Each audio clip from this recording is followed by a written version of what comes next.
সে একজন বিবাহিত পুরুষের সঙ্গে প্রেম করে চলে যায়, কিছুদিন অবস্থান করে, যেটা 164 ধারার জবানবন্দির মধ্যে তার মা উল্লেখ করেছিল।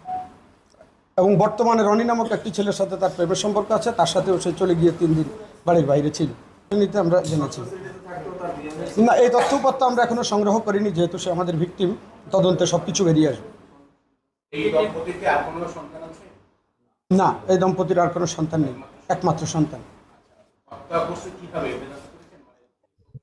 হ্যাঁ, তাদের ঘরে তর্কাতর্কির এক পর্যায়ে তার মা তাকে চড়থাপ্পড় দেয়, তার বাবা পাশের রুম থেকে এসে কাঠের একটি বাতা দিয়ে তাকে আঘাত করে।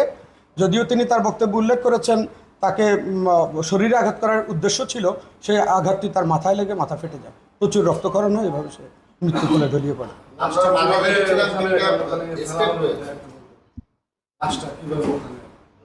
লাশটা তারা আসলে সে যখন তার শরীরটা নিস্তেজ হয়ে যায়, তারা বুঝতে পারে যে হয়তো সে মারা গিয়েছে, এই জন্য লাশটি গোপন করার জন্য তারা বস্তাবন্দি করে, প্রথমে তার বাবার লুঙ্গিতে, পরে বস্তাবন্দি করে বাইরে নিরালাতে ফেলে আসে বৃষ্টির সময়।